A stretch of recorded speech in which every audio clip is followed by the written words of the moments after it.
por mantener la sintonía con el grupo de medios Telemicro. Como se había anunciado, hoy jueves 2 de septiembre tenemos la entrevista con el presidente de la República, Luis Abinader. Esta entrevista simultánea por Telemicro Canal 5, Telemicro Internacional Digital 15, Telecentro Canal 13, por las 120 emisoras y por la plataforma del grupo de medios Telemicro. Hoy nos unimos todos los matutinos para llevar esta entrevista. Despierta RD, también la opción de la mañana, Matinal 5. Nos acompañan en esta entrevista Loreni Solano y Gilbert Guzmán de Despierta RD, por Matinal, Geraldino González, Laura Castellanos, Alberto Caminero. Le damos la bienvenida, presidente, bienvenido sea. Buenos días. Muchas gracias, muy contento de estar aquí con ustedes. Ya era una invitación que la teníamos pendiente, pero finalmente estamos aquí y no será es la primera, pero no será la única que haremos en este grupo de medios durante nuestra presidencia. Eso es lo importante, porque usted arranca esta semana, la misma semana que arranque el pacto o la semana del diálogo, que ustedes empiezan. Y la primera pregunta yo diría, ¿por qué usted no está encabezando ese diálogo? ¿Por qué usted no empezó con la tertulia de los sectores sociales a lo que usted está llamando y convocando? No, pero nosotros estamos promoviendo y encabezando el diálogo. De que no estuviésemos presentes en la primera reunión ya es otro tema, porque esa primera reunión era más bien de forma, una reunión para discutir cómo va a ser el protocolo en cada una de los sectores, que ya no son 12, son 13 reformas que se está hablando. Entonces, tú puedes estar seguro, Loreni, que yo estaré presente en una o varias de las discusiones de esas reformas. Y la estamos impulsando con toda la decisión, con toda firmeza, con todo el patriotismo que ameritan estas reformas, que indudablemente, si todos nos ponemos de acuerdo, si trabajamos en esa dirección de reformas tan importantes ahí, como la reforma para la calidad educativa, como la reforma para una salud eficiente, como el pacto social, como la reforma fiscal, como también ya la continuación del pacto eléctrico, y muchas que ya están también en camino, como la transformación digital, todas esas reformas que son muy necesarias para la República Dominicana, yo creo que podemos transformar y transformarlos todos juntos. Como he dicho, Loreni, tenemos diferencias y es bueno para la democracia, las diferencias y una oposición activa. Pero en estos aspectos fundamentales debemos ponernos de acuerdo. ¿Y sus expectativas? Y ese es el deseo del gobierno, que en estos aspectos fundamentales que van a cambiar para bien la vida de la gente, que van a mejorar la calidad de vida, que nos podamos poner de acuerdo. Presidente, todos. ¿Tendrá el gobierno para la próxima reunión propuestas concretas respecto a los distintos temas? Los temas más esenciales de la vida nacional están incluidos en esas 13 reformas. ¿Se podrá tener articulado qué quiere el gobierno? Sí, Laura, yo creo que podemos tener una base de discusión, pero claro, nosotros no queremos tampoco ir a imponer ideas.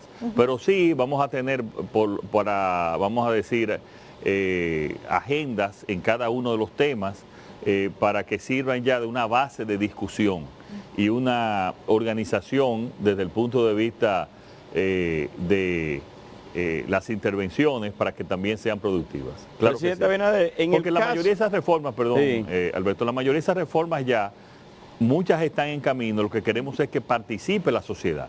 Y es bueno también recalcar que no es solamente con el liderazgo de los partidos políticos. Ahí se empezó porque es necesario, son los que están representando en el Congreso, pero yo quiero que esas reformas también bajen a la sociedad, a que se discutan, a que aporten, a que se enriquezcan. Yo pienso que eso es muy necesario. Es importante saber si realmente ese diálogo que se inició ahora en el Consejo Económico y Social y que participan 11 partidos políticos, la clase empresarial. Bueno, Alberto, en un principio yo creo que participen todos. Exacto, eso es. El interés también de que los líderes políticos, estamos hablando de Leonel Fernández, de Danilo Medina, el propio Hipólito Mejía, participen, es como si fuera una cumbre, porque si no están esos líderes no se pueden resolver absolutamente nada. Porque... Sí, bueno, está en la representación de los principales partidos políticos, está también la presencia de Guillermo Moreno, sí. Ahí está la presencia también de todos los partidos que tienen representación en un primer momento, representación en el Congreso. Pero yo espero que no es necesariamente una cumbre, aunque en cualquier momento podría darse una cumbre. Lo que es una discusión más bien horizontal con muchos sectores que están muy preocupados sobre diferentes áreas de las que hemos propuesto reformas y que nosotros queremos escucharlo, queremos enriquecerlo. Miren, todos los jueves en el Palacio Nacional y en las visitas que hago a las provincias durante los fines de semana, yo me he estado reuniendo con las juntas de vecinos. Yo les puedo decir a ustedes que si bien es verdad que el gobierno tiene todos los requerimientos por medio de todos los organismos que tienen cada una de las comunidades, sí les puedo decir que cada vez que me reúno con las juntas de vecinos, aprendo, me entero de algo nuevo que necesitan esas comunidades o de las prioridades de lo que requieren esas comunidades. Entonces, asimismo, yo pienso que con muchas organizaciones sociales en todas esas áreas, nosotros vamos a enriquecer esas reformas, las vamos a viabilizar y además las vamos a hacer parte de un gran pacto nacional por el desarrollo de nuestro país. Señor presidente, disculpe que me salga del tema político, estamos hablando del tema político, pero... No, esto no es político, esto es nación, Geraldino. Hay un aspecto Todo es político, pero esto es de nación. Hay un aspecto que a nosotros nos preocupa, nos viene preocupando desde hace mucho tiempo. Yo sé que usted tiene técnicos con sobrada capacidad en esas áreas. Por ejemplo, hay informes que señalan que el Gran Santo Domingo es una de las ciudades más contaminadas del agua subterránea. ¿Por qué? Por el problema de las plantas de tratamiento de aguas residuales y sanitarias en el Gran Santo Domingo. Técnicos reputados señalan que en todo ese entorno apenas llegamos a un 30% de alcantarillado sanitario pluvial, como está la zona colonial, por ejemplo, que sabemos desde cuándo es, Gascue, el ensanche Evaristo Morales. Pero es un tema que dicen que los gobiernos, no el suyo, no, todos los gobiernos no les gusta invertir porque no se ven, porque es subterráneo. Nos gustaría saber si usted podría o tiene pensado hacer la diferencia. Mira, Geraldino, qué bueno que tú toques ese tema, porque previo a este pacto, a estas discusiones, y valga la redundancia, yo propuse el pacto por el agua, que es un pacto que va más allá de mi gestión de gobierno, que es hasta el 2036, y por eso también lo llevamos al CES. Y ese pacto por el agua, está dentro de las reformas, lo tenemos que integrar. Ese pacto, junto con un acompañamiento que le hemos solicitado al Banco Mundial y que el MEPIT está trabajando, el Ministerio de Educación, de Economía, Planificación y Desarrollo, eso para mí es algo fundamental. En el tema del agua, como tú bien conoces, tenemos 3 sectores fundamentales. El tema del agua potable, el tema de las aguas residuales y el tema del agua de riego. En el agua de riego se está perdiendo el 75% y por eso creamos la unidad técnica de riego para llevar a las fincas grandes y pequeñas a través de donaciones y financiamientos agua por reguío, dependiendo de lo que se necesite, ya sea por goteo, por aspersión o dependiendo lo que requieran cada uno de esos terrenos. Eso ya nosotros lo iniciamos hace 4 meses y se está visitando a todo el país y se está creando un fideicomiso para manejar los fondos de donaciones, de aportes del gobierno y de préstamos para hacer ese proyecto. El agua en los temas de las aguas residuales. Aquí yo te puedo decir que en las últimas décadas se ha hecho muy poco. Yo tengo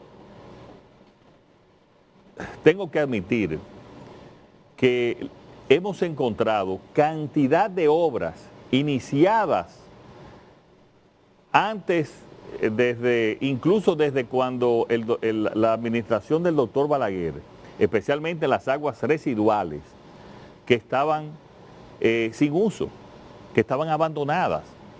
Y nosotros le estamos dando una prioridad. Y si tú evalúas el presupuesto de INAPA, te podrás dar cuenta de la importancia que le estamos dando. Para el año que viene, ayer estuvimos incluso discutiendo este presupuesto, para el año que viene, en inversiones en lo que tiene que ver con, solamente con INAPA, eso es fuera de las CORAS. Las CORAS son las corporaciones de acueducto y alcantarillado. Estamos hablando de 7.000 millones de pesos. Pero algo más, Geraldino, tú sabes en un año a cuántas hogares le hemos llevado agua potable. 850.000 hogares. O que le llegaba de manera muy pobre o que no le llegaba. Y con inversiones mínimas. Ese es un área que yo realmente quiero dejar un legado en temas del agua y lo estamos logrando en este primer año. Y en la parte del alcantarillado sanitario, yo pienso que tú fuiste muy optimista cuando hablaste del 30%. Estamos hablando a nivel nacional, entre un 12 y un 15%. Incluso se hizo una inversión muy importante que está en la Jacobo Magluta, y esa inversión va a tomar el 30% de lo que se esperaba en un primer momento por un problema de diseño. Es un problema, como tú lo dices, grave, y por eso mucha gente me habla de contaminación allí, contaminación aquí, y le digo que no estamos viendo la más importante, que es la de nuestras aguas subterráneas. Y penosamente tú encuentras aquí, y nadie, como que eso no importa. En una esquina tú tienes un edificio de apartamento, y en una esquina tú tienes un pozo, y en la otra esquina tú depositas las aguas residuales, en el mejor de los casos semitratadas. Pero al lado de ese edificio tú tienes la misma situación. Entonces, eso verdaderamente es una de las urgencias que tiene este país. Y por eso, hace unos 2 meses llamamos a ese pacto por el agua y estamos trabajando. Y me gustaría, tú como periodista, preocupado siempre por temas del medio ambiente, que te voy a invitar para que veas los planes que tenemos, que lo hemos explicado, pero siempre hay que explicarlo más. Disculpe, señor presidente, de ese mismo tema, para concluir con el tema, especialistas en el área del agua, que usted toma el tema del pacto del agua que está promoviendo su gobierno y me parece muy bien. Y que está incluida en las exactamente, reformas. Señalan, por ejemplo, Balaguer hizo la presa de Valdesia e hicimos el acueducto Valdesia-Santo Domingo que suministra 6 metros cúbicos de agua a la capital. Pero tenemos el sistema Duey, Guananito y Samana, que data desde el 1928. Entonces, eso quiere decir que en la capital, en el Gran Santo Domingo, tenemos una escasez de agua tremenda. Bueno, algunos opinan que una solución podría ser traer por gravedad agua de la presa de Atillo o de la presa de Rincón, o construir una presa de Rancho Arriba, o recatar el proyecto Madrigal. Sí, miren, qué bueno que tú mencionas eso, Geraldino, porque son tantos temas que hay que hablar sobre el agua. A nosotros nos dejaron sin planificación aquí en el Gran Santo Domingo. Aquí sin planificación. Pero además, nosotros hemos hecho inversiones de $500,000 de pesos que le han dado agua a 30.000 personas por falta de conexión de una tubería con otra. Eso lo ha hecho la CAS, que es la responsable, como tú conoces, en el Gran Santo Domingo. Pero además de mejorar todo el sistema de distribución del Gran Santo Domingo, estamos trabajando en 2 proyectos. Uno para Santo Domingo Este y Santo Domingo Norte. Eso significa, ese proyecto es que ya está aprobado, la barrera de desalinización. Eso nos va a dar unos 6 metros cúbicos de agua para esa creciente población de esos 2 municipios. Y eso ya en un año vamos a decir, en 16 meses podemos tener ya 4 milímetros de agua y después, un año después, 2 milímetros más. Eso va a aliviar bastante esas dos zonas. En relación con ya lo que es Santo Domingo Oeste y el Distrito Nacional, estamos evaluando esas alternativas que tú mencionas. Tú tienes que añadirle a esa alternativa también una presa que tiene casi la misma posibilidad de la llamada, que ya no es Madrigal ni es en Villa Altagracia, sería en Jaina básicamente, que es la presa de Jaina, que es la solución que menos me gusta en cuanto a inversión, que es la presa de Don Juan en Monteplata. También podría ser una alternativa, y estamos hablando también de las otras alternativas que tú mencionaste, de traer agua de otros lugares. Presidente. Ahora, para terminar ya con eso, como ambientalista tú sabes que no es recomendable traer agua de otras cuencas, y eso nosotros lo tenemos lo tomamos muy en serio. Pero la tecnología nos está aportando lo que yo creo que va a ser la solución a la salida del agua potable en las ciudades costeras. Cada vez es mucho más factible las plantas de desalinización. Si tú ves en países que tienen una riqueza hídrica como Costa Rica, ya están haciendo plantas de desalinización.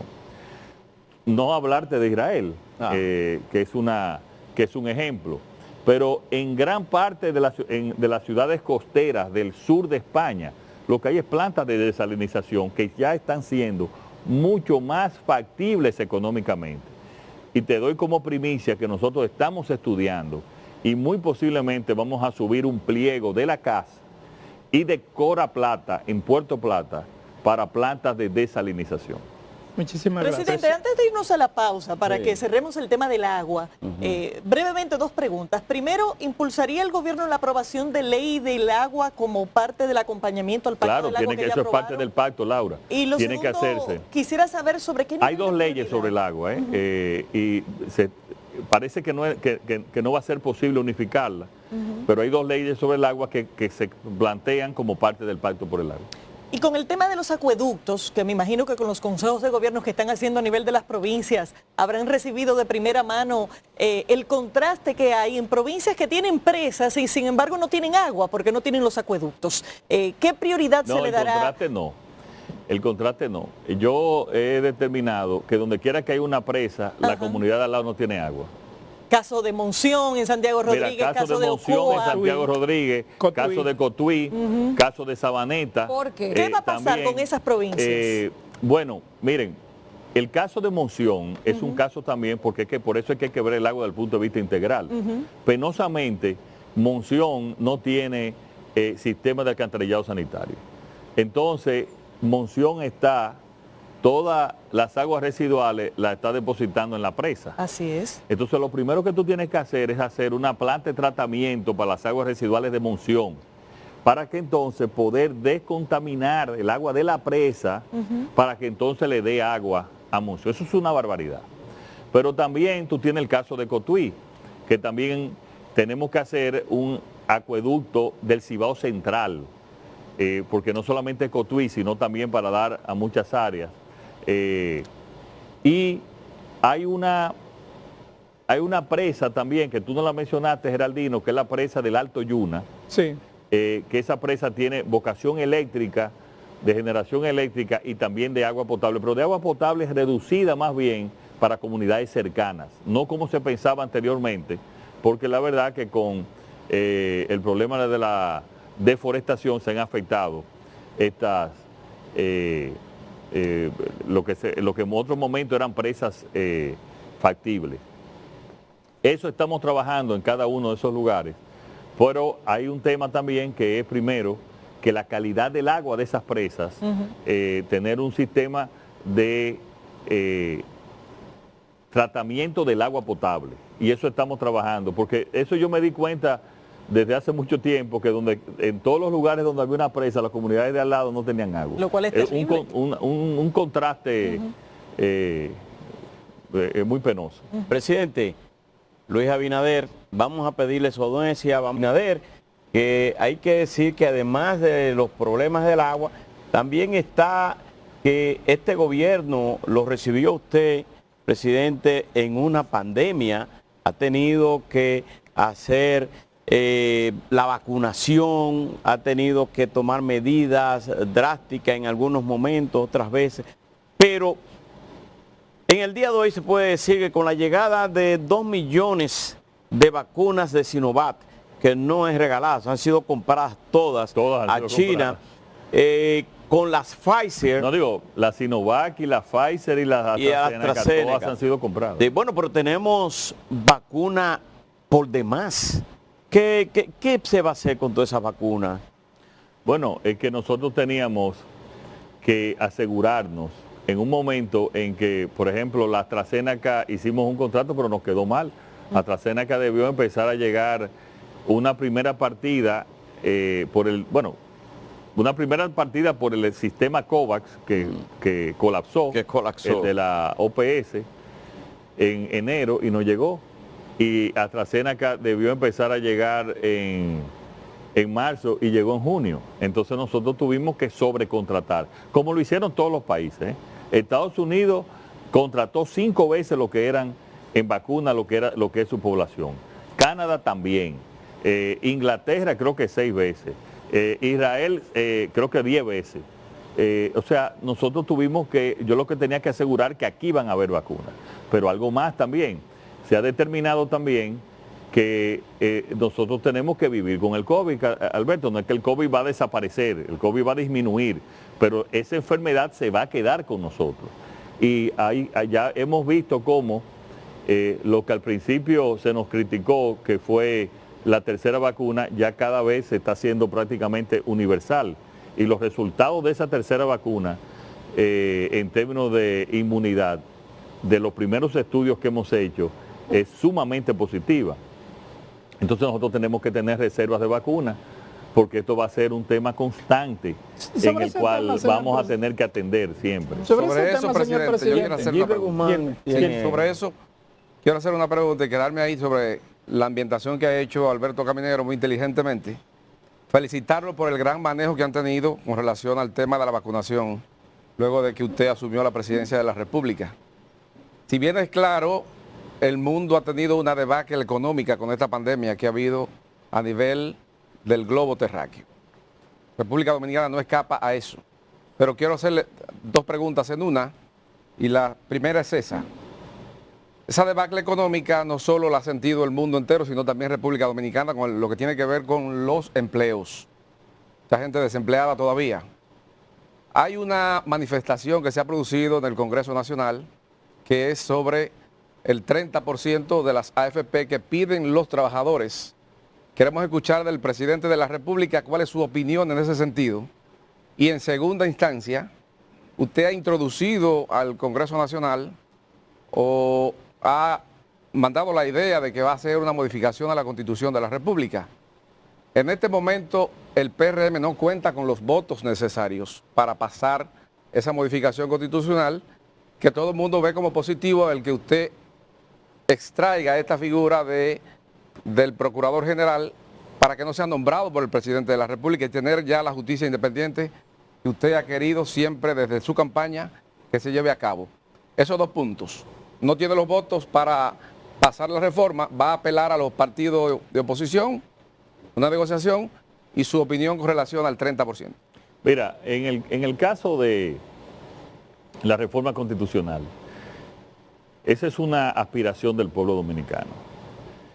Y además, en algo que no solamente fue una oferta de campaña, que no solamente fue una ejecución en el gobierno, como lo hemos hecho, tener un Ministerio Público independiente, sino que además es una necesidad.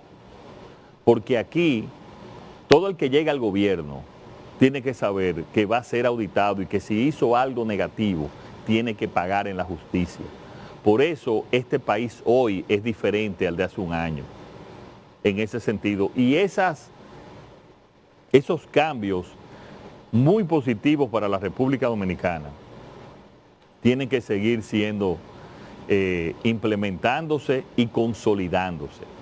Entonces yo le he dicho a la sociedad, miren, vamos a hacer por primera vez una reforma constitucional. Una reforma constitucional, Gilbert, que es diferente a todas las que han impulsado todos los presidentes, que es para acomodarse en lo que tiene que ver con la elección presidencial. Yo le he dicho, no toque, ni acepto, ni propongo, ni acepto que toquen la parte de la elección presidencial. Ahora, vamos a ponernos de acuerdo en un ministerio público independiente. Okay.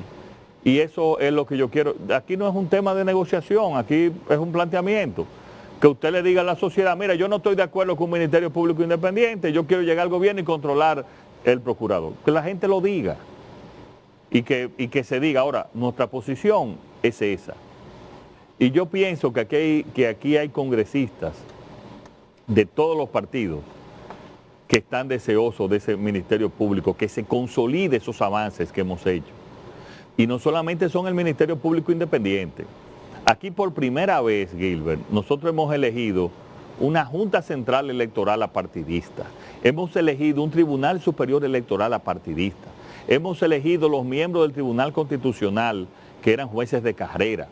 Lo mismo hicimos también en el caso de la Suprema Corte de Justicia. Lo mismo hicimos también con el Defensor del Pueblo. O sea, nosotros lo que nos hemos tratado ya como presidente de limitar nuestro poder para no influir en esas áreas que tienen que ser, a mi modo de ver y de gran parte de la población. Señor presidente, ¿apelará a la anuencia de Danilo y a Leonel para que aporten los votos para eso? Yo estoy poniendo, oye, yo quiero hablar, en vez de negociación, de concertación. Correcto. Yo lo estoy poniendo sobre la mesa. Ellos van a tener que poner su posición de ellos sobre la mesa. Esto no es una negociación de bazar, yo te doy esto y tú me das aquello. Nosotros estamos presentando lo que hemos hecho, siendo coherente con nuestra posición de antes y de ahora, y que ellos tienen que decir. Ojalá que ellos también entiendan. Señor presidente, Fernández dice que no es necesaria la modificación de la Constitución. Bueno, pero está bien, esa es su opinión, lo que tenemos que llevarlo a la reforma. Pero lo importante es que cada quien diga su opinión y nosotros ahí vamos a aportar nuestra opinión. Señor presidente. Falta la del 30%. Sí, mira, Gilbert. El gobierno ha hecho aportes significativos para atender la pandemia. Hoy, en términos de los empleos, yo tengo dos preocupaciones fundamentales hoy, ya que el COVID pues ha disminuido que son el empleo y mantener y atender el alza de las materias primas, de los precios que afecta, de los productos que afecta los precios de la canasta familiar. Esos son dos temas que nosotros tenemos. Sobre el empleo, en términos de la tesorería de la seguridad social, que son los empleos formales, no te estoy hablando de los empleos informales, que evidentemente deben ser igual en ese caso, o quizás un poco más. Hay una diferencia de 75,000 empleos menos entre unos 115,000 que no se han incorporado empleos formales. Estoy hablando, para que después no me vengan con otras estadísticas. Y eso está ahí en el tribunal, en la tesorería. Y 80,000 nuevos empleos que se forman. No, perdón. Y los empleos nuevos que se formaron, la diferencia te da 75,000 entre los nuevos que se formaron y los no recuperados. Y nosotros estamos trabajando día a día para tratar de normalizar la economía. Nosotros hemos estudiado todas las propuestas que han presentado sobre el tema de la seguridad social. Y yo pienso que ese tema debería incorporarse ahora a la discusión. Sí. Que se incorpore en la discusión y se vea lo positivo y lo negativo. Hay que admitir algo, que todos los fondos de las AFP, desde que se crearon las AFP, lo tiene el gobierno. Presidente. En términos de financiación, lo que ha hecho es el gobierno financiarse, los gobiernos financiarse con esos fondos. Presidente, hay un tema con relación a eso mismo y es las ayudas que se venían dando a los pobres. Para ti, mantente en tu casa, creo que eso concluyó. ¿Cómo se podría reiniciar o mantenerse esos programas sociales para una clase pobre que no tiene empleo? Pero yo creo que no es así, Alberto. Mira, ya casi todos los países del mundo, incluso Biden, el agente de Estados Unidos, el país más poderoso, dijo, se acabaron las ayudas en septiembre, el gobierno no aguanta más. ¿Ustedes lo vieron en la noticia? Sí. Todos los países ya, una ayuda especial es insostenible. Yo quisiera darla por siempre, las ayudas especiales. Ahora, ¿qué hicimos nosotros? Hasta marzo del 2020, el programa Prosoli era de 860 pesos. Y se le daba a unos 820,000 personas, aproximadamente. Sí. Hoy, el programa Supérate, que es un programa que se ha enriquecido más porque tiene también entrenamiento para sacar a la gente de la pobreza, para educarla, para reentrenarla, se le da a 1.340.000 personas y se le está dando el doble, que fue una promesa de mi campaña. ¿Esa era la doble? La doble. Y se le está dando 1.650 a 500,000 personas más. O sea, los programas sociales se han enriquecido. Claro, ese programa social nunca es lo suficiente, señores, como no lo es en ningún país del mundo. Claro. Pero nosotros le estamos dando el doble y a 500,000 personas más. Señor presidente, una cosa, usted mencionaba el tema de los empleos. Antes de usted convertirse en presidente el 5 de julio, cuando lo eligió el pueblo, usted estuvo aquí con nosotros en Grupo Telemicro en una simultánea y yo misma le hacía la pregunta del dilema que suponía el cambio de gobierno si usted llegaba a ser presidente con la nómina pública a nivel general. Y usted sabe que hay gente que no es política, que es técnico y que se preparó y que ha estado en el gobierno, en el Estado durante muchos años. Se ha visto desde que entró el gobierno, desde el 16 de agosto, la cantidad de desvinculados que ha habido en diferentes instituciones. Usted a mí misma me dijo en esa entrevista antes de ser presidente que el que estuviera haciendo su trabajo no iba a ser cancelado. Sin embargo, está la paradoja de que ustedes también tienen una solicitud de parte de sus militantes para poder entrar a ser parte de ese cambio transformacional que quiere hacer el gobierno que usted dirige. ¿Cómo se va a manejar esto? Porque todavía estamos viendo gente del PRM pidiendo entrar a participar en el gobierno. Bueno, miren, ese es un proceso. Pero los desvinculados están ahí, ya han sido miles. Ese es un proceso que tiene que ir cambiando la cultura política dominicana. Y que no se ha desvinculado ninguna persona que cumpla que haya sido incorporado al servicio administrativo, según el MAP. La ley. A la ley de servicio de carrera administrativa. Y hemos tratado, en la medida de todas nuestras posibilidades y nuestras indicaciones también, de que todas las personas de carrera que cumplan con su posición, de que estén ahí. Han habido muchas que han sido desvinculadas y nosotros le hemos vuelto a vincular cuando se nos ha llegado esa situación. Pero yo no hablo de lo de carrera, yo hablo a nivel general. No, pero de carrera son muchos, sí. Muchos, porque se hizo en los últimos años, se hizo también en algunos casos acelerada de carrera administrativa. Y tú te encuentras ahora que del partido se dice que están gobernando los PLDistas y de afuera que hay muchos desvinculados. Entonces tú tienes que saber que hay una mezcla de todo.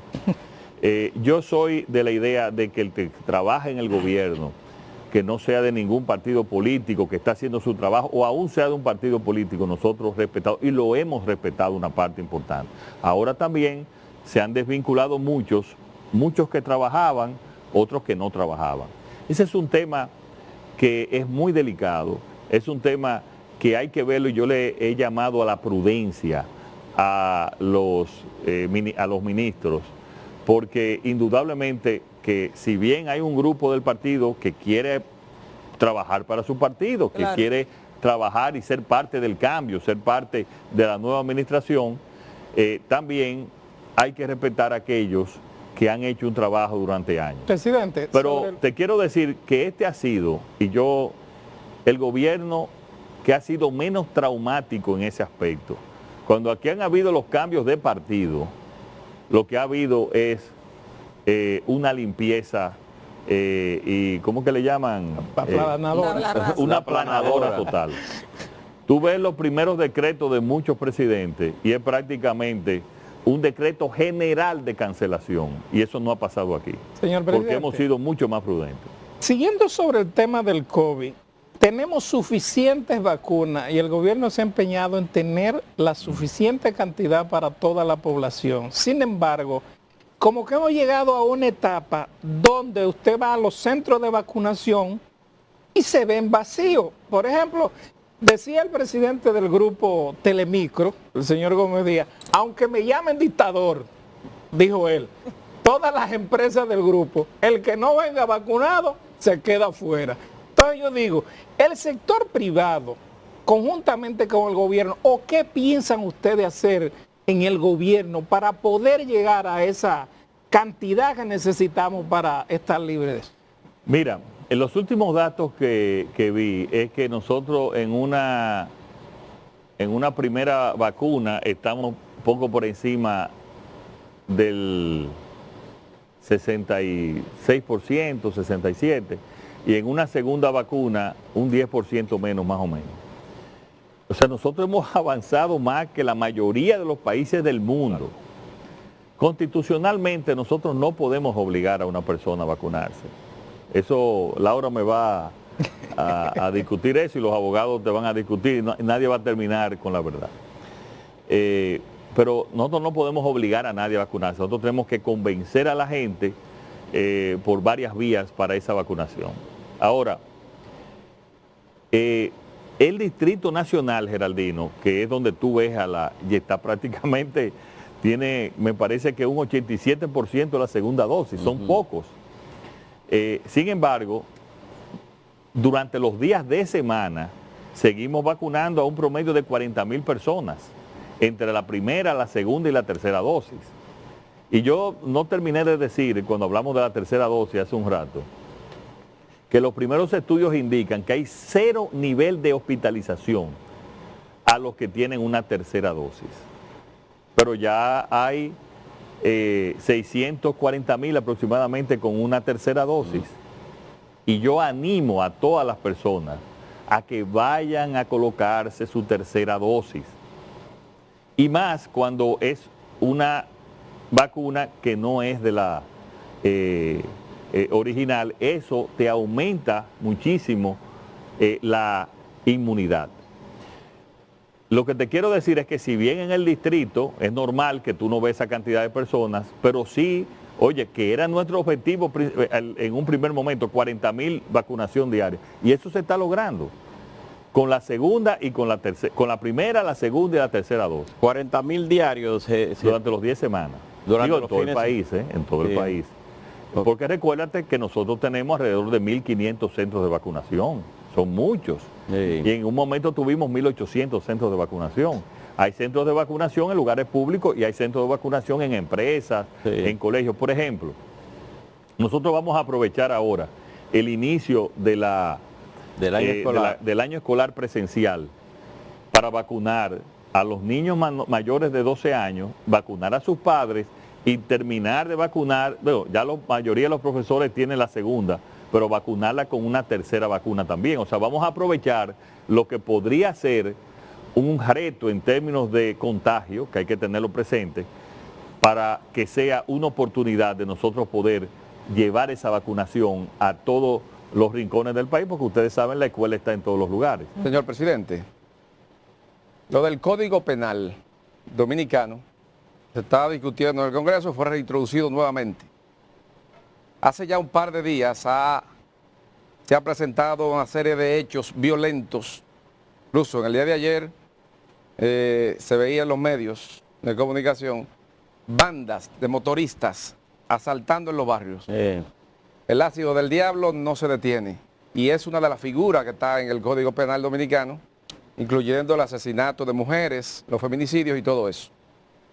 ¿Qué va a ocurrir con el código, presidente? ¿Usted va a imponer su liderazgo para que esto pueda aprobarse? Ese código, el código posible, tiene que aprobarse este año. tiene que aprobarse este año. Tiene que aprobarse. ¿En esta legislatura? Sí, claro.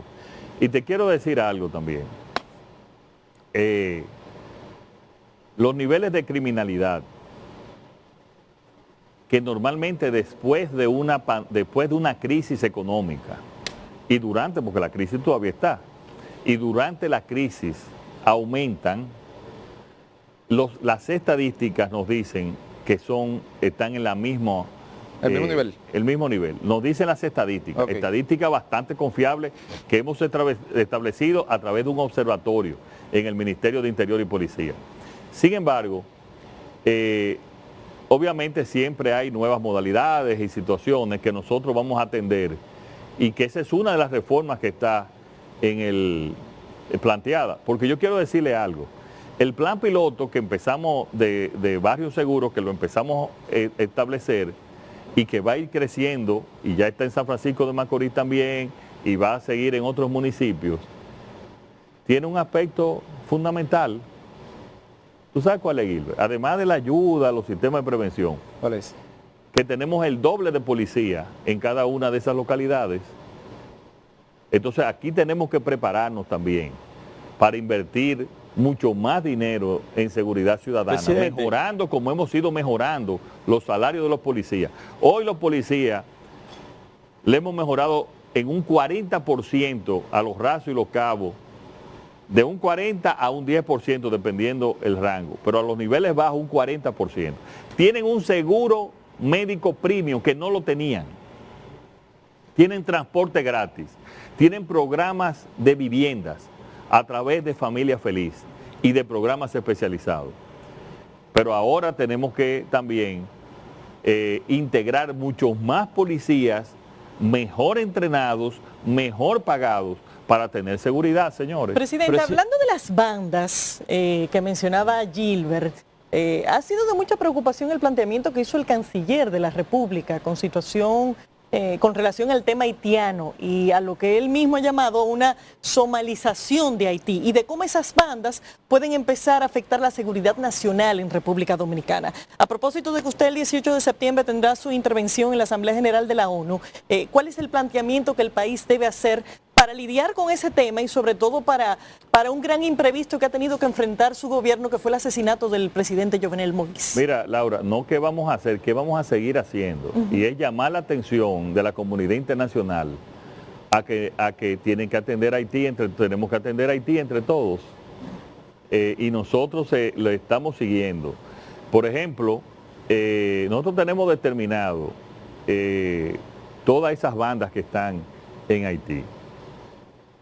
Hasta ahora no ha habido problemas de que ellos entren a República Dominicana. Y yo les recomiendo que no entren. Les recomiendo que no entren porque aquí sí hay unas fuerzas armadas y aquí sí hay una policía clara. Y nosotros lo conocemos y sabemos quiénes son cada uno de los jefes de banda. Y tenemos una inteligencia muy clara sobre cada uno de ellos.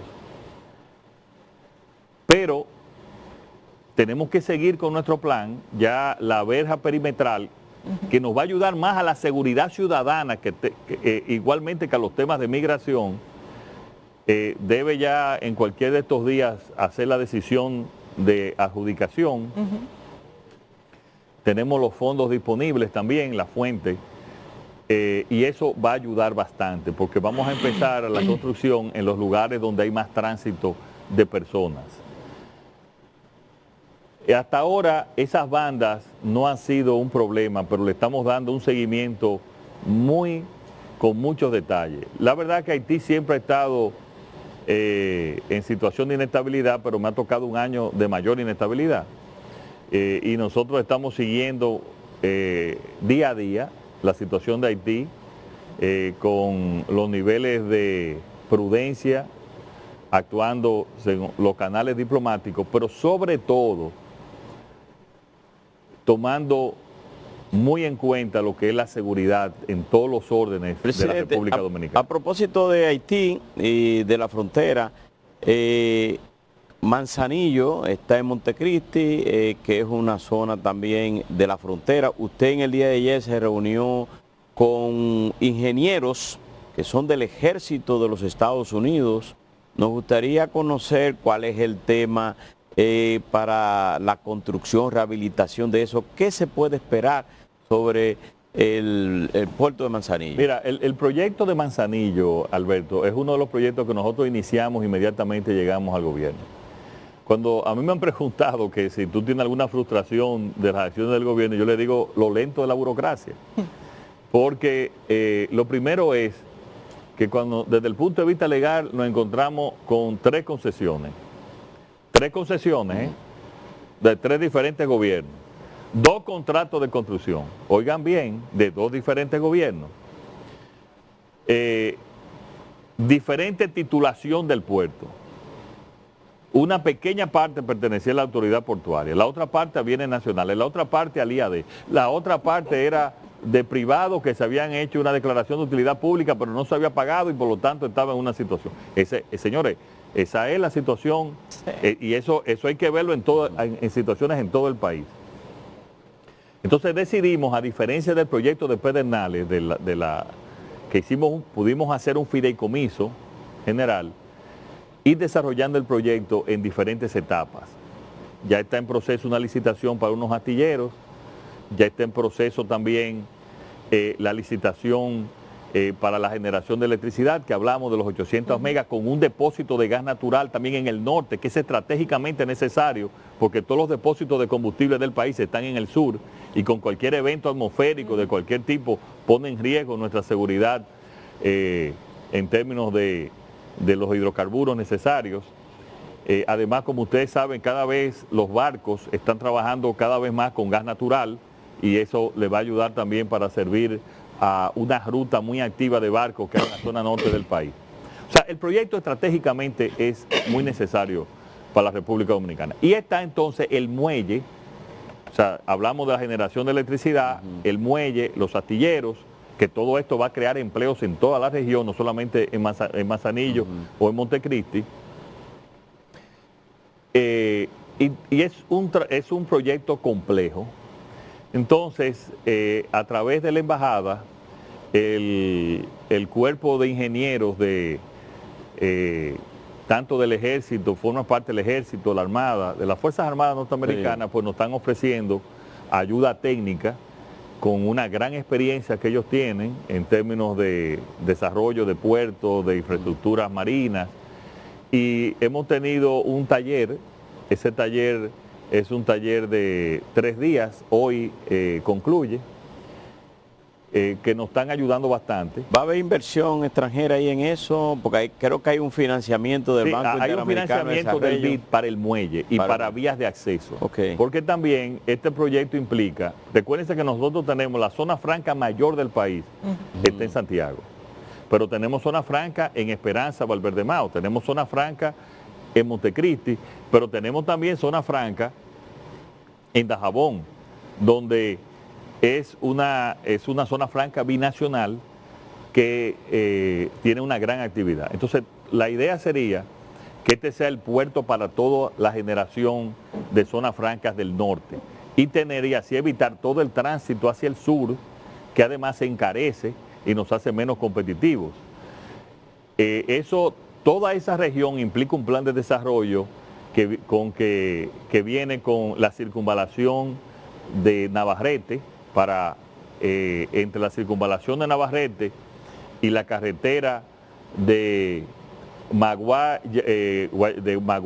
Guayubín Copey, nos pensamos ahorrar unos 40 minutos de transporte desde Santiago hasta el puerto de Manzanillo y obviando la entrada hacia Montecristi. Ese es un proyecto muy importante de desarrollo y nosotros agradecemos la ayuda y la asesoría que el gobierno norteamericano nos está dando en ese sentido. Anoche, en el noticiero nuestro, se puso una pregunta. ¿Cuántas personas creían lo que había dicho el director de Proconsumidor, que 75 productos habían bajado de precios? El 95% de 280 comentarios decía que no lo había visto. Esto complementado con entrevistas en los colmados. usted tocó el tema de la materia prima que encarece los productos en cuanto a la importación, pero realmente es un problema cuando se va a los colmados, al supermercado, a las tiendas, esas alzas de precios. ¿Qué se puede hacer? Mira, Geraldino, vamos a dividir entre los productos agrícolas, que si bien también se ha encarecido los fertilizantes, la urea ha crecido, ha aumentado en casi un 40%, han aumentado también, nosotros encontramos un barril de petróleo aproximadamente un poco más de $50 y está ahora mismo a 60 y pico, y el gobierno ha absorbido gran parte de ese aumento. O sea, nosotros realmente hemos tenido un aporte, en algunos momentos llegó a 400 millones de pesos, ahora está en alrededor de 220 millones de pesos semanales que está absorbiendo el gobierno para que no suban los combustibles, porque tú sabes que los combustibles tienen un efecto transversal en toda la economía. Pero mira, Geraldino, si tú estudias los productos básicamente agrícolas, lo que llaman los víveres, esos productos están a igual precio del promedio histórico. Cuando los productos que han subido es los productos que tienen un impacto en las materias primas, como son el maíz prácticamente casi se ha duplicado, el trigo ha crecido en un 60%, y con el trigo se produce harina y con la harina se produce el pan. Entonces, todas esas materias primas han impactado y nosotros no generamos ninguna de esas materias primas. A diferencia, por ejemplo, de muchos países de Latinoamérica que producen trigo, que producen maíz, grandes países. Nosotros no, nosotros somos una economía muy abierta. Como hacer una economía muy abierta, pues, por ejemplo, recuérdate la palabra que dicen que aquí no se producen pollo, que aquí se ensamblan pollo. Entrevista especial con el presidente de la República Dominicana, Luis Abinader Corona. Hemos estado hablando de distintos temas de la vida nacional, pero quisiera retomar un tema, presidente, que es fundamental dentro del diálogo nacional que ha convocado el gobierno, es el tema fiscal. A propósito de que el mismo gobierno ha anunciado la necesidad de hacer una reforma fiscal y que tenemos una ley nacional de desarrollo que manda un pacto fiscal. ¿Están las condiciones políticas y económicas para que el gobierno pudiera consensuar un pacto fiscal? Pero qué bueno que tú mencionas lo de Estrategia Nacional de Desarrollo, porque esa Estrategia Nacional de Desarrollo, que fue aprobada en el año 2012, esa estrategia nacional mandaba a un pacto fiscal. O sea, que nunca se cumplió. Que nunca se cumplió, ni los gobiernos lo cumplieron. ¿Es así? Pero además, cada vez que se habla de pacto fiscal, se habla como de aumento de impuestos, y no es así. Oye, el pacto fiscal es, la política fiscal es política tributaria y política del gasto público. Ya nosotros estamos, todavía nos falta mucho, pero ya nosotros estamos eficientizando la calidad del gasto público. Y lo estamos demostrando. Repito, nos falta mucho todavía con eficientizar. Es eficientizar el gasto público, o sea, invertirlo en lo que se debe de invertir. Y lo segundo es la política tributaria. Y yo le digo a ustedes, ¿ustedes no creen que ese código tributario hay que hacerlo más simple? Menos impuestos. Nos pregunta como contribuyente, porque la respuesta le decimos que sí, rápido. De manejar. O sea, es un código tributario complejo, complicado, que no ayuda a los emprendedores, que no facilita la formalidad. Entonces, esas son cosas que están pendientes, que deben de hacerse. Claro, hablar de aumentos de impuestos en este momento, eso... Presidente. Pero perdón, eso no es, en ningún momento eso le gusta a la gente, ni es tampoco así. Aquí se van a bajar, o sea, las propuestas que hay es bajar impuestos y también desaparecer exenciones. Aquí ya no puede haber muchas de las exenciones que hay. Y los que tienen que cargar con cualquier aumento de impuestos son los que más pueden. ¿Eso va incluyendo la reforma fiscal? Sí, digo, estamos hablando de las propuestas que hay. Bajar algunos impuestos, eliminar excepciones y eliminar exenciones. El caso del ya hay ITEVIS, exenciones que no pueden ser continuar. Presidente, eso sería la propuesta con el tema del ITEVIS. Y también que paguen, o sea, que donde se aumenten son los que más puedan pagar. En el caso de la oposición, porque hemos tenido las entrevistas y cuando viene una gente de la oposición, lo primero que hablan es de los préstamos del gobierno que ha tenido y que en muchos casos, dicen ellos, pero se han hecho préstamos para tenerlo ahí guardado y se pagan entonces rédito o crédito por eso y que el gobierno no invierte esos préstamos que están haciendo. Mira, lo que pasa es que ellos se sorprenden porque nosotros con mucho menos hacemos mucho más.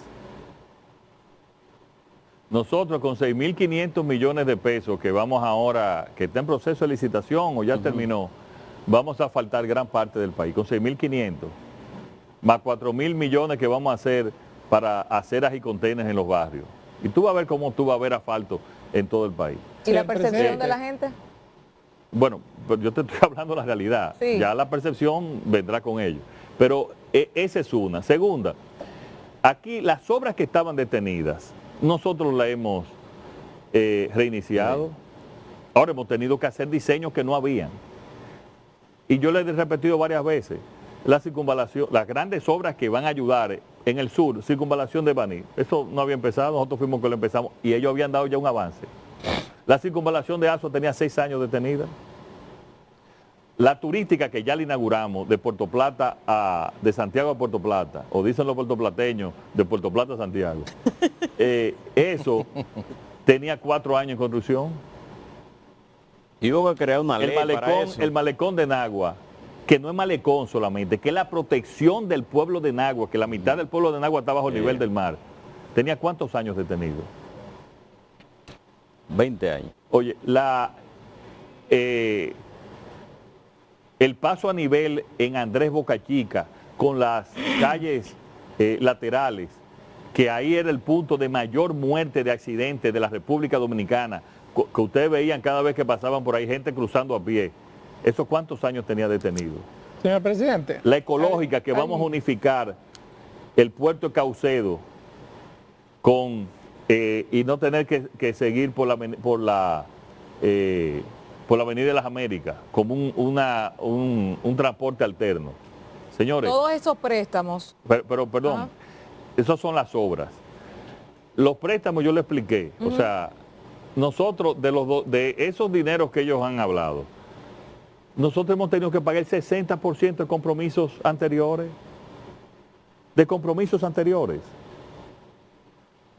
Se habla, presidente, de que el país con estos préstamos de este primer año se endeudaría hasta el 2044 por proyectos que usted dice que el 60% son de compromiso, pero la pregunta sería, en los 3 años que a usted le queda, ¿le da el tiempo para cumplir con esos compromisos que usted se ha planteado? Por lo menos lo que son de su gestión, lo que usted se ha planteado. Yo no sé si me va a dar el tiempo o no. Yo aquí hay proyectos que aquí hay que empezar urgente, como son los de transporte masivo. Y los proyectos, a mí me dejaron 700 obras inconclusas, entre ellas 600 escuelas, que tenían desde hace 9 años detenidas. Pero ¿y cómo es posible? Más 100 obras.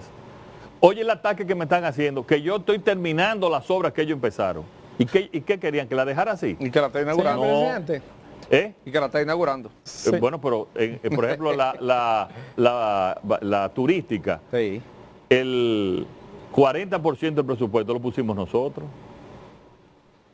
Señor presidente. Pero eso, mira, oye, eso, lo que yo le quiero decir a ustedes, yo lo que he hecho es continuidad de Estado y voy a seguir terminando. Entonces las escuelas, yo no puedo terminar las escuelas que están en un 80%, que por incapacidad de ellos no la terminaron. Es por incapacidad, porque estaban todas por encima de un 25% del presupuesto. Pero miren lo que salió, señores. 40 contratistas le dieron dinero y no saben para qué contrato era ahí en educación. Eso es lo que no va a pasar en este gobierno. Eso sí no va a pasar en este gobierno. Entonces nosotros estamos teniendo que cargar con toda esa mala administración de antes y nosotros mejorarla. Ahora, yo le digo a ustedes, miren, es bueno que la oposición haga oposición, para eso está, para hacer oposición. Pero por lo menos que hagan una propuesta. ¿Ustedes han oído una propuesta de solución? Por lo menos una que hagan. Presidente, que digan, mire, esto está mal y yo propongo corregirlo de esta manera. Yo quiero que me digan también, miren. ¿Usted ve radicalización de la oposición? No, pero yo no entendí. Oye, a mí me hablan de que de la luna de miel. Yo no tuve luna de miel. Al otro día nosotros llegamos. Eso fue fuego por todos los lados. Pero miren lo que le quiero decir. Aquí hay gente que dice, no tome préstamo, no gaste aquí. Ok, ¿a quién se lo quito?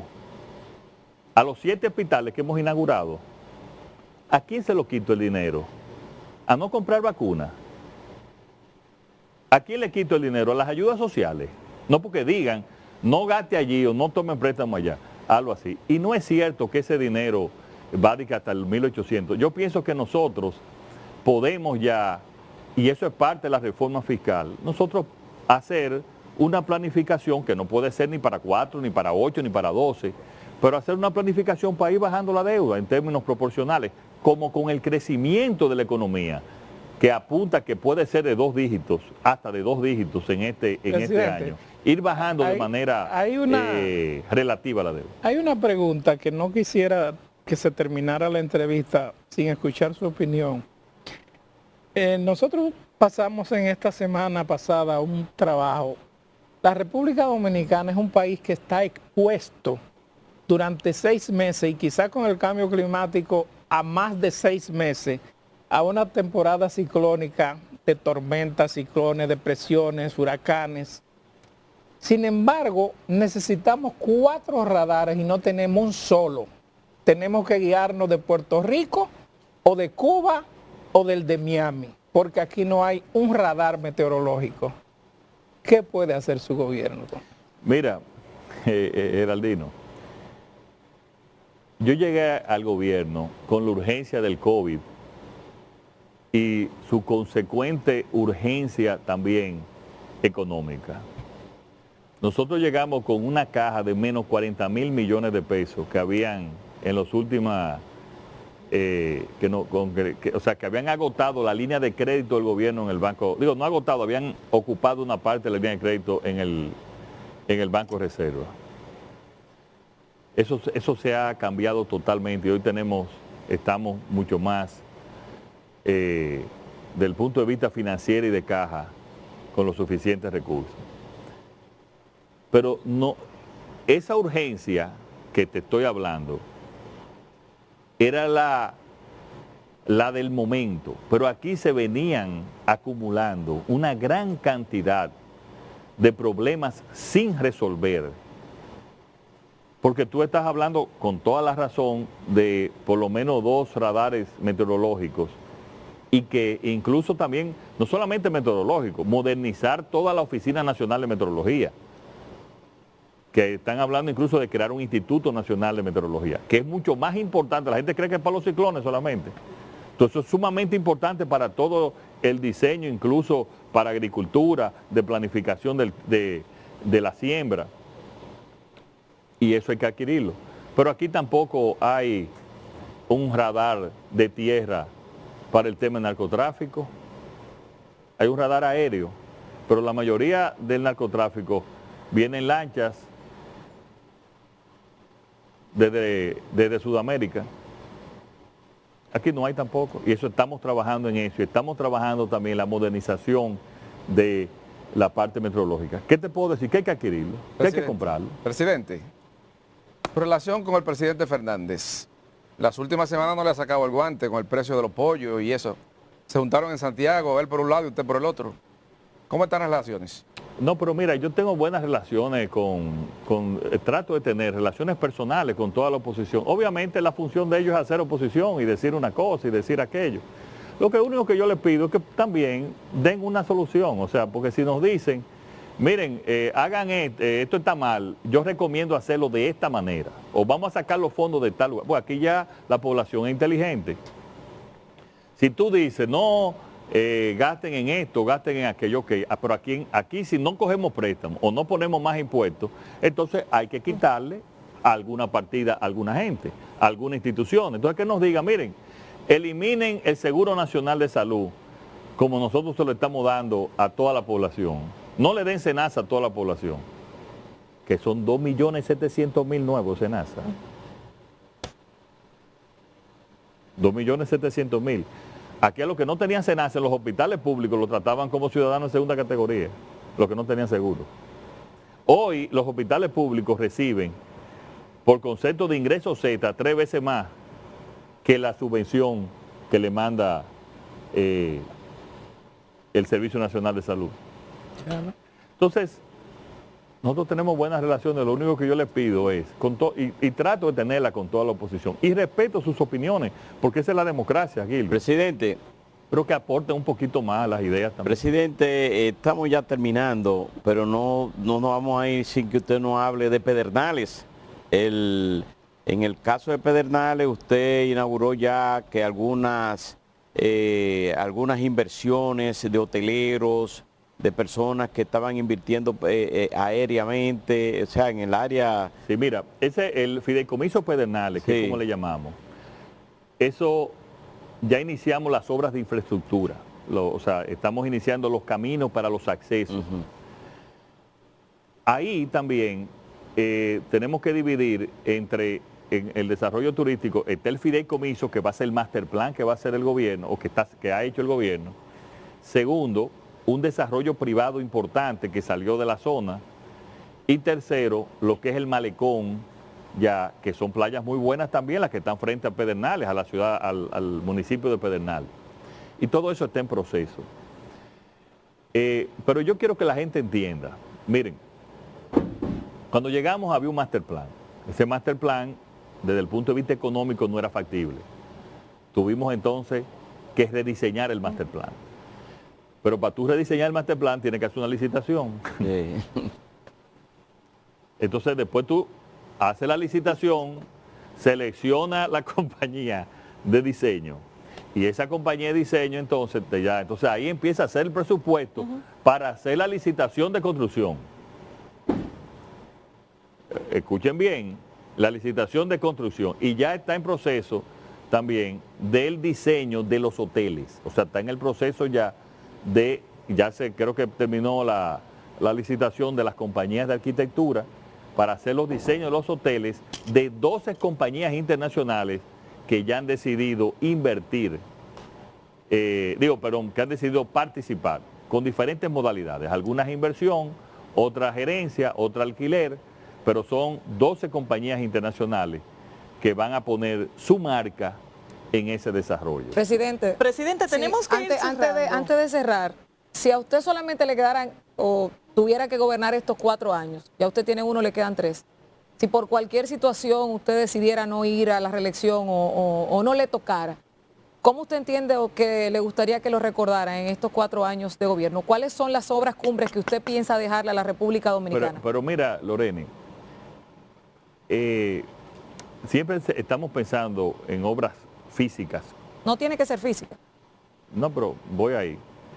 Obras físicas cumbres. Mira, creo que contigo hablaba el tema del transporte masivo. Nosotros, tanto en Santiago como aquí en la capital, le estamos dando una especial atención.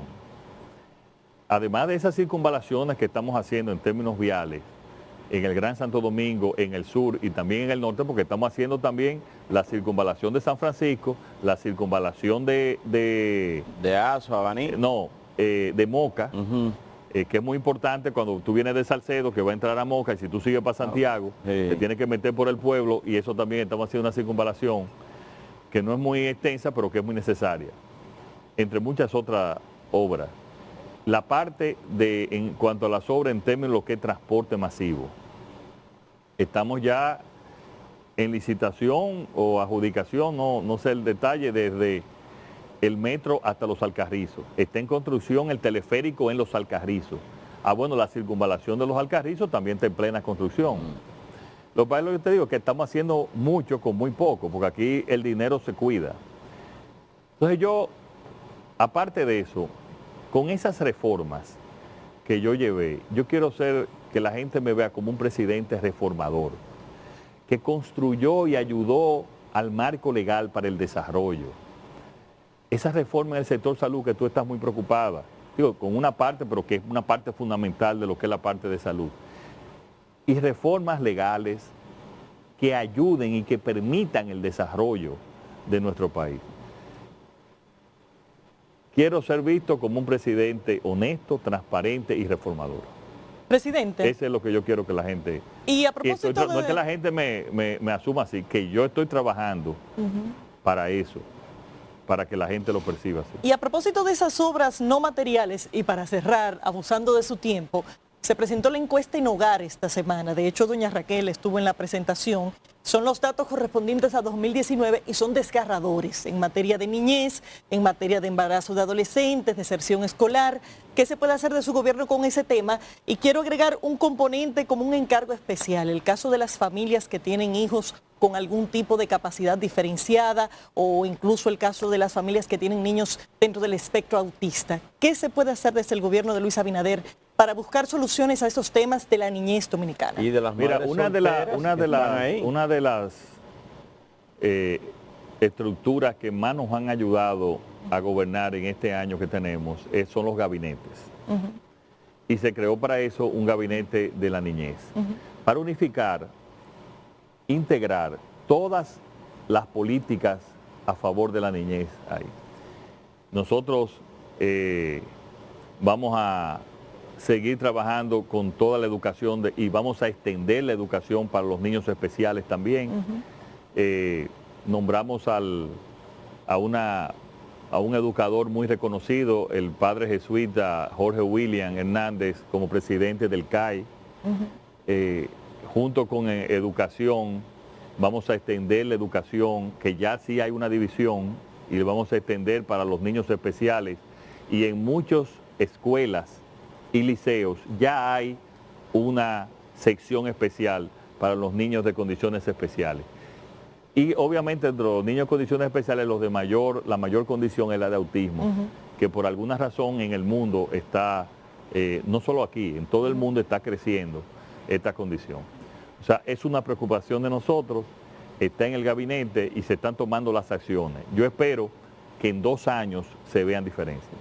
Esperemos que sí, presidente, y queremos agradecerle todo el tiempo que se ha tomado para esta entrevista especial del Grupo de Medios Telemicro, que esperamos que se repita pronto. Muchas gracias. Además, como parte de la difusión de todos los planes que continúa teniendo el gobierno. De esta forma, señores, llegamos al final de esta entrevista especial con el presidente constitucional de la República Dominicana, Luis Abinader Corona, con quien hemos compartido en esta transmisión a través de los distintos medios del Grupo Telemicro, Canal 5, Telecentro, Canal 13, Digital 15, Telemicro Internacional y una red de más de 120 emisoras que ha permitido escuchar los avances y los planes del gobierno de la República en este primer año de gobierno y al inicio de este segundo año de esta gestión. Gracias a todos por la sintonía, gracias de nuevo, señor presidente, y será hasta una próxima ocasión.